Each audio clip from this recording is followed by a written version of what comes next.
Hello दोस्तों, good morning. मैं हूं अंशु। आज मैं लेके आया हूं आपके लिए ऐसी मूवी जो एक आदमी के बारे में जो अपने ज़िंदगी में कितनी भी मुश्किलें आ जाए फिर भी वो उसके सपना हासिल करके ही रहता है।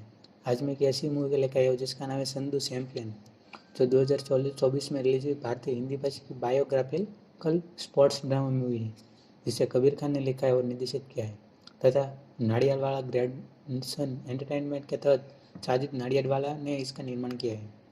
मूवी में बात करें तो 2017 में एक वृद्ध मुरलीकांत पेटकर स्थानीय पुलिस स्टेशन में यह कहते हुए पहुंचता है कि वह अपनी उपलब्धियों के लिए अर्जुन पुरस्कार से सम्मानित न किए जाने के लिए भारत के राष्ट्रपति के खिलाफ शिकायत दर्ज कराना चाहता है।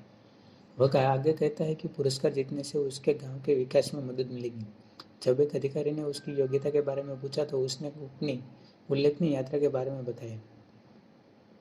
जॉब 1952 की बात करता है, जिसमें मुरलीकांत महाराष्ट्र के पेट इस्लामपुर नामक एक छोटे से गांव में बड़ा हुआ।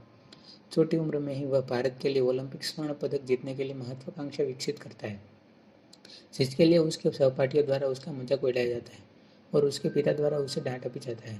घटनाएं उसे घर से भागने और भारतीय सेना को ईएमई में शामिल होने के लिए प्रेरित करती है, जहां उसे एक मुक्केबाज के रूप में चुना जाता है और प्रशिक्षित किया जाता है।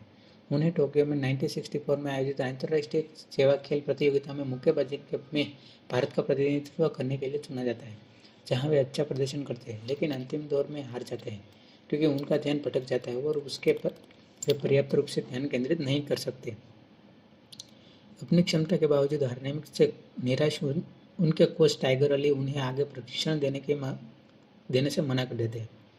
1965 में यूनिट 1965 के दो भारत पाकिस्तान युद्ध में शामिल होते हैं, जिसमें उनके शिविर पर हवाई हमला होता है। वे गंभीर रूप से घायल हो जाते हैं। उनकी रीढ़ की हड्डी में गोली लगने से वे लकवाग्रस्त हो जाते हैं। उन्हें युद्ध में घायल हुए लोगों के लिए एक अस्पताल में भर्ती कराया जाता है, जहां अपनी स्थिति से निराश होकर और यह सोचकर वे अभी भी ओलंपिक स्वर्ण नहीं जीत सकते, वे जीवन से हार मान लेते हैं और आत्महत्या का प्रयास करते हैं। 1972 में उनके पूर्व कोच टाइगर अली उनसे मिलने अस्पताल जाते हैं और उन्हें पैरालंपिक में भाग लेने के लिए प्रेरित करते हैं। वे कड़ी मेहनत करते हैं और 50 मीटर फ्री स्टाइल तैराकी स्पर्धा में 1972 के ग्रीष्मकालीन पैरालंपिक के लिए अर्हता प्राप्त करते हैं।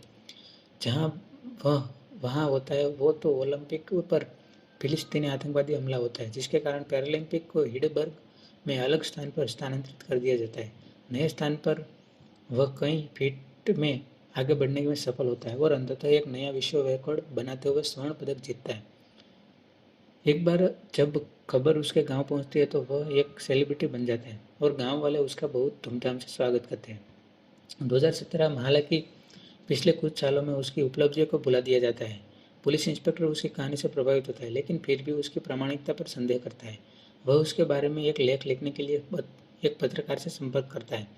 लेख पढ़ने के साथ साथ अर्जुन पुरस्कार के लिए पेटकर का आवेदन प्राप्त करने पर एक वरिष्ठ सरकारी अधिकारी उससे मिलने आता है, जो उसे बताता है कि अर्जुन पुरस्कार उसकी उपलब्धियों के लिए बहुत छोटा पुरस्कार है और सरकार ने इसे बजाय पद्मश्री देने का फैसला किया। 2018 में 20 मार्च को उन्हें भारत के राष्ट्रपति से पद्मश्री मिला।